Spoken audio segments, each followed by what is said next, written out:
إن الله يأمر بالعدل والإحسان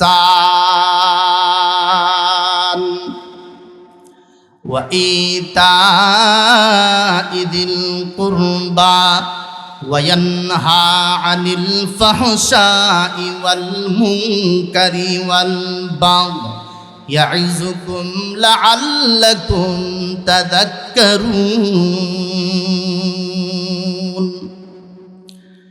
এক নম্বরে আল্লাহ রাব্বুল আলামিন আমাদেরকে আদেশ করেছেন তিনটা। এক নম্বর হলো আল্লাহ বলেন ইন্নাল্লাহা ইয়া'মুরু বিল আদল। আল্লাহ আমাদেরকে নির্দেশ করছেন তোমরা ইনসাফওয়ালা হয়ে যাও, তোমরা সমাজের ভিতরে ন্যায় বিচার প্রতিষ্ঠিত করো, তোমরা ইনসাফওয়ালা হয়ে যাও। আমার ভাইরা, এই ইনসাফের লড়াই, এই ন্যায় বিচার আর ইনসাফের লড়াই করেছিলেন আমাদের শরীফ উসমান হাদি ভাই। কথা বলেন ঠিক কিনা? এই ইনসাফের লড়াই করেছেন, এই ইনসাফের কথা বলেছেন, মানুষের জনগণের কথা বলেছেন। এই ইনসাফের কথা বলার কারণে, ন্যায় বিচারের কথা বলার কারণে আমাদের এই সন্তানকে তারা এই পৃথিবীতে রাখতে দিল না, তারা দুনিয়ার থেকে চিরদিনের জন্য বিদায় করে দিয়েছে। তার অপরাধটা কি ছিল? সে ইনসাফের কথা বলেছে, সে ইনসাফের কথা বলেছে। আমার আল্লাহ এই আয়াতের ভিতরে সর্বপ্রথম আমাদেরকে নির্দেশ করছেন তোমরা ইনসাফওয়ালা হয়ে যাও, তোমরা সমাজের ভিতরে ইনসাফকে প্রতিষ্ঠিত করো, তোমরা সমাজের ভিতরে ন্যায় বিচারকে প্রতিষ্ঠিত করো। এটা আমার আল্লাহর নির্দেশ। একটা কথা মনে রাখবেন, যেখানে ইনসাফ নাই সেখানে জুলুম হতে বাধ্য। কথা ঠিক? আরেকটু জোরে বলেন। যেখানে ইনসাফ নাই সেখানে জুলুম হতে বাধ্য। আমাদের এই বাংলাদেশ সহ তাম বিশ্বে ইনসাফের যথেষ্ট পরিমাণ কমতি থাকার কারণে, ইনসাফের যথেষ্ট পরিমাণ অনুপস্থিতি থাকার কারণে আজকে দুর্বলেরা সবলদের দ্বারা, গরিবেরা ধনীদের দ্বারা নির্যাতনের শিকার হচ্ছে। কথা ঠিক? আর একটু আওয়াজ করে বলেন কথা ঠিক কিনা?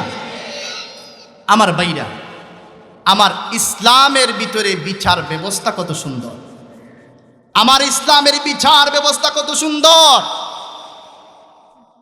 আমার ইসলামের ভিতরে ধনী গরিব পার্থক্য করে বিচার করার কোনো সুযোগ। আর একটু জোরে বলেন।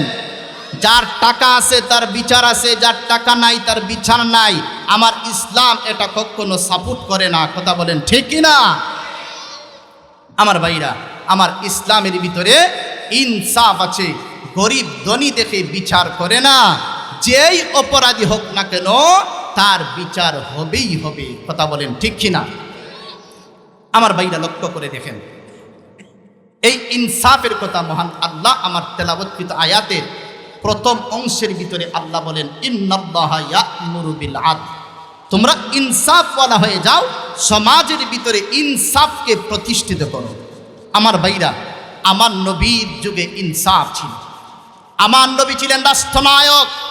আমরা মনে করি আমার নবী শুধুমাত্র মসজিদে নববীর ইমাম ছিলেন। না, এটা মনে করলে ভুল হবে।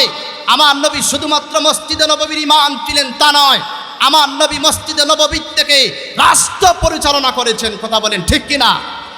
আমার নবী রাষ্ট্র পরিচালনা করেছেন। আমার নবী রাষ্ট্রপ্রধান ছিলেন, মসজিদে নববীর থেকে রাষ্ট্র পরিচালনা করেছেন। আমার নবী মসজিদে ইমামতি করেছেন, মসজিদে জুমার খুতবা দিয়েছেন, আবার মসজিদে নববীর থেকে আল্লাহর নবী রাষ্ট্র পরিচালনা করেছেন। ইনসাফ ভিত্তিক রাষ্ট্র। আমার ভাইরা লক্ষ্য করে দেখেন, বুখারী শরীফের বর্ণনা, বুখারী শরীফের বর্ণনা। আমার ভাইরা, নবীজির জামানায়, নবীজি যখন রাষ্ট্রপ্রধান, নবীজির বংশের একজন মহিলা চুরিতে ধরা পড়ছে। চুর বুঝেন আপনারা? চুরি বুঝেন? চুর কিভাবে বুঝেন? আপনার মাল যে আপনাকে জিগাইয়া নেয়, এটা চুরি। চুরিতে ধরা পড়ছে। আল্লাহর নবী কি এই দুনিয়ার কোনো আইন দিয়ে চুরের বিচার করবেন? আপনাদের কি মনে হয়? আমার নবী দুনিয়ার কোনো আইন দিয়ে বিচার করবেন? কিসের মাধ্যমে বিচার করবেন? আল্লাহর কালামের মাধ্যমে নবীজি বিচার করবেন। আল্লাহর কালামের ভিতরে আল্লাহ রাব্বুল আলামিন স্পষ্ট ভাষায় জানায় দিয়েছেন, আস-সারিকু ওয়াস-সারিকাতু ফাকতাউ আইদিয়াহুমা জাযাআম বিমা কাসাবা নাকালাম মিনাল্লাহ। আমার আল্লাহ বলেন, চোর পুরুষ হোক অথবা মহিলা হোক, চুরিতে যদি ধরা পড়ে সাক্ষী প্রমাণের ভিত্তিতে যদি সাব্যস্ত হয়ে যায় সে চুরি করেছে, আমার আল্লাহর আইন হলো ফাকতাউ আইদিয়াহুমা, তাদের উভয়ের হাত কেটে দাও। আল্লাহু আকবার বলেন, আর একটু জোরে বলেন আল্লাহু আকবার। কার আইন? আর একটু জোরে বলেন কার আইন? নবীর বংশের মহিলা চুরিতে ধরা পড়ছে, নবীর কাছে বিচার চলে আসছে। আমার নবী তো কোরআনের মাধ্যমে তার বিচার করবেন। নবীর বংশের হলে কি হবে? কোনো অসুবিধা নাই। আমার নবী এখানে কোনো পার্থক্য করবেন না, আল্লাহর আইন দিয়া নবীজি বিচার করবেন। মুসলমান ভাইরা আমার লক্ষ্য করে দেখেন, কুরাইশ বংশ হলো নবীর বংশ, শ্রেষ্ঠ বংশ। আমার নবী হলেন শ্রেষ্ঠ। আমার নবীকে যেই বংশে আল্লাহ পাঠায় দিয়েছেন, এই বংশটা নবীর জন্য নির্ধারণ করেছেন শ্রেষ্ঠ বংশ। সুবহানাল্লাহ বলেন। কুরাইশ বংশ হলো শ্রেষ্ঠ বংশ। এই কুরাইশ বংশের একজন মহিলা চুরিতে ধরা পড়ছে, নবীর কাছে বিচার চলে এসেছে। আল্লাহ নবী, বিশ্ব নবী কোরআনের মাধ্যমে তার বিচার করবেন। সাহাবায়ে কেরাম একজন আরেকজনের সাথে কানাঘুষা করতেছে, এই মহিলাটা তো নবীর বংশের মহিলা। এখন যদি নবী তার হাত যদি কেটে দেন, তাহলে নবীর ইজ্জত, নবীর বংশের বংশ কলঙ্কিত হবে, নবীর বংশের ইজ্জত সম্মান বিনষ্ট হয়ে যাবে। এই জন্যে সাহাবায়ে কেরাম একজন আরেকজনের সাথে কানাঘুষা করতেছেন।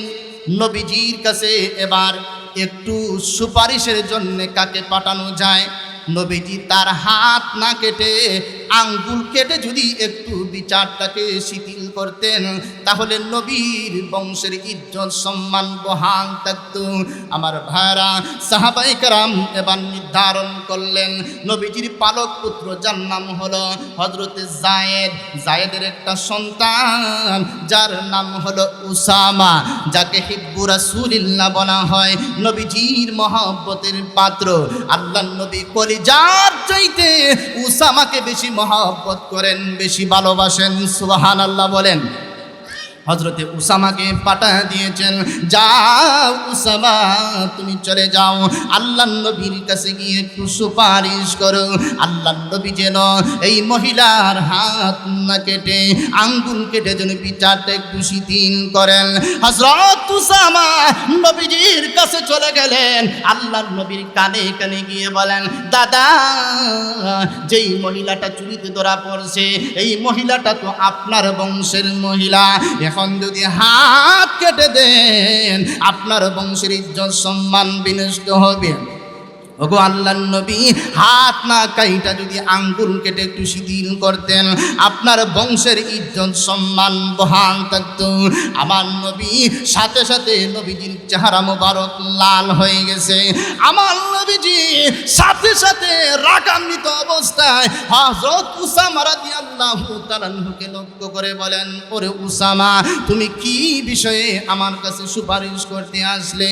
অতীতের মানুষগুলি তাদের ভিতরে এই অভ্যাস থাকার কারণে মহান আল্লাহ রাব্বুল আলামিন তাদেরকে আসমানি আযাব আর গজব দিয়ে ধ্বংস করে দিয়েছেন। তুমি এমন একটা বিষয় নিয়ে আমার কাছে সুপারিশ করার জন্য এসেছো।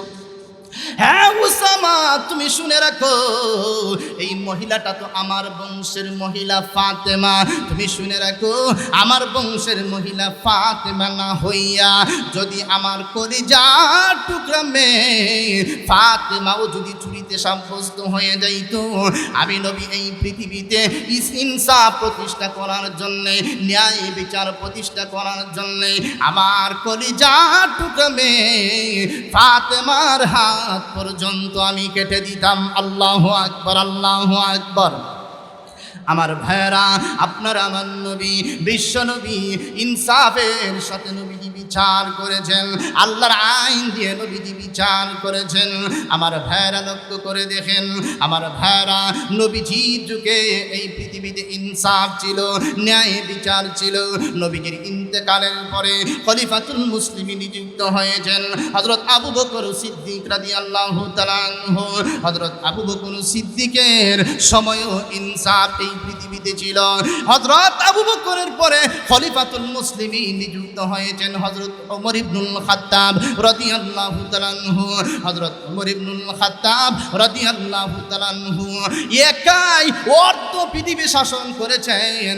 হযরত ওমর রাদিয়াল্লাহু তাআলা আনহুর আঙ্গুলের ইশারায় অর্ধ পৃথিবী পরিচালিত হয়েছে। আমার ভাইরা, হযরত আলী রাদিয়াল্লাহু তাআলা আনহুর যুগে ইনসাফ ছিল। হযরত আলী রাদিয়াল্লাহু তাআলা যখন রাষ্ট্রপ্রধান হলেন, হযরত আলী রাদিয়াল্লাহু তাআলা আনহু রাস্তা দিয়ে হাঁটতেছেন, ওনার একটা তরবারি হারায় গেছে। রাস্তা দিয়ে হাঁটতেছেন, হেঁটে হেঁটে তিনি দেখলেন এই তরবারিটা একটা ইহুদির হাতে দেখা যায়। এবার তিনি ওই ইহুদিটাকে কিছু না বলে তিনি সরাসরি চলে গেলেন প্রধান বিচারপতির কাছে। যেই প্রধান বিচারপতি, উনার নিয়োগপ্রাপ্ত বিচারপতি, উনি হলেন রাষ্ট্রপ্রধান। প্রধান বিচারপতির কাছে গিয়ে বলেন, ও প্রধান বিচারপতি, আমার একটা তরবারি হারিয়ে গেছে। আমি রাস্তা দিয়ে হাঁটতে গিয়ে দেখি এই তরবারিটা একটা ইহুদির হাতে, আমি তার বিচার চাই। সুবহানাল্লাহ বলেন। প্রধান বিচারপতি তলব করলেন ওই ইহুদিটাকে। ইহুদি যখন প্রধান বিচারপতির কাছে চলে গেল, হযরতে আলী রাদিয়াল্লাহু তাআলা আনহু আর ইহুদি যখন এজলাসের ভিতরে বসলেন, এবার প্রধান বিচারপতি আমিরুল মুমিনিন হযরত আলীকে ডাক দিয়ে বলেন, ও আলী, খলিফাতুল মুসলিমিন, আপনার বক্তব্যটা কি? হযরত আলী রাদিয়াল্লাহু তাআলা আনহু বলেন, আমার বক্তব্য হলো ওই ইহুদির হাতে যেই তরবারিটা, এই তরবারি হলো আমার। সুবহানাল্লাহ বলেন। এই হলো আমার বক্তব্য। এবার ইহুদিটাকে ডাক দিয়ে বলেন, ওরে ইহুদি, উনি বলতেছেন তরবারি উনার, এই ব্যাপারে তোমার মন্তব্য কি, তোমার বক্তব্যটা কি?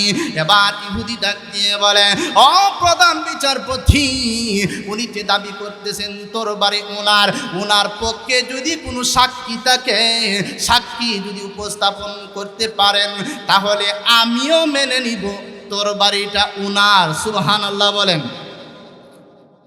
প্রধান বিচারপতি এবার আমিরুল মুমিনিন আলী রাদিয়াল্লাহু তাআলা আনহুকে ডাক দিয়ে বলেন, ও খলিফাতুল মুসলিমিন, সাক্ষী লাগবে দুইজন সাক্ষী যদি উপস্থাপন করতে পারেন তাহলে তরবারিটা আপনাকে দিতে পারি।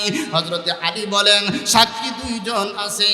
এক নম্বরের সাক্ষী হলো আমার বড় ছেলে হাসান, 2 নম্বরের সাক্ষী হলো আমার আজাদকৃত গোলাম। এবার প্রধান বিচারপতি ডাক দিয়ে বলে, ও আমিরুল মুমিনিন, মাফ করবেন, বাবার পক্ষে ছেলের সাক্ষী ইসলামী আদালতে গ্রহণযোগ্য নয়। সুবহানাল্লাহ বলেন। বাবার পক্ষে ছেলের সাক্ষী ইসলামী আদালতে গ্রহণযোগ্য নয়। অতএব হাসান বাদ আর কোন সাক্ষী আপনারা তিনি উপস্থাপন করতে পারেন। হযরত আলী বলেন, না না, আর কোন সাক্ষী নাই। এবার প্রধান বিচারপতি বলেন, আমিরুল মুমিনিন, মাফ করবেন, তরবারিটা আপনাকে দিতে পারলাম না, এই তরবারিটা ইহুদির।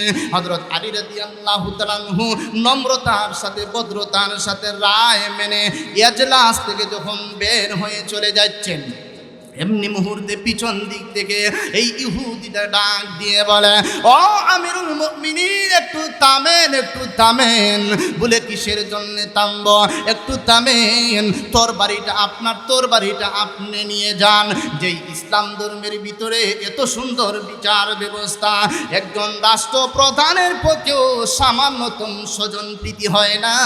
এই ইসলাম সত্য হওয়ার ব্যাপারে আমার আর কোনো সন্দেহ বাকি নাই। অতএব আমি দেরি করতে চাই না, আমি এই মুহূর্তে কালেমা পয়রা মুসলমান হয়ে গেলাম। ইহুদি কালেমা পড়ে মুসলমান হয়ে গেছে। আমার ভাইরা, নবীজি ন্যায় বিচার এই পৃথিবীতে প্রতিষ্ঠিত করেছেন। খলিফাতুল মুসলিমিন আবু বকর সিদ্দিক ন্যায় বিচার প্রতিষ্ঠিত করেছেন। হযরত উমর এই পৃথিবীতে ন্যায় বিচার প্রতিষ্ঠিত করেছেন। হযরত আলী আর উসমান রাদিয়াল্লাহু তাআলা আনহুমা এই পৃথিবীতে ন্যায় বিচার প্রতিষ্ঠিত করেছেন। আমরাও যদি এই পৃথিবীতে ইনসাফ যদি কায়েম করতে পারি, ন্যায় বিচার যদি কায়েম করতে পারি, তাহলে যারা ইনসাফ কায়েম করবে তাদের ফজিলতের কথাও আল্লাহ রাব্বুল আলামিন হাদিস শরীফের ভিতরে বর্ণনা করেছেন। আমি যে বুখারী শরীফের যে হাদিসটুকু আপনাদের সামনে পেশ করেছি, এই হাদিসের ভিতরে আল্লাহর নবী বলেন, হাসরের কঠিন ময়দানে মহান আল্লাহ 7 প্রকারের মানুষকে আল্লাহর আরশের ছায়ার নিচে জায়গা দান করবেন। সুবহানাল্লাহ বলেন। হাসরের কঠিন ময়দানে আল্লাহর আরশের ছায়া ছাড়া আর কোনো ছায়া থাকবে না। কোনো বট গাছ নাই, কোনো বড়ই গাছ নাই, কোনো গাছের ছায়া থাকবে না। একমাত্র আল্লাহর আরশের ছায়া থাকবে।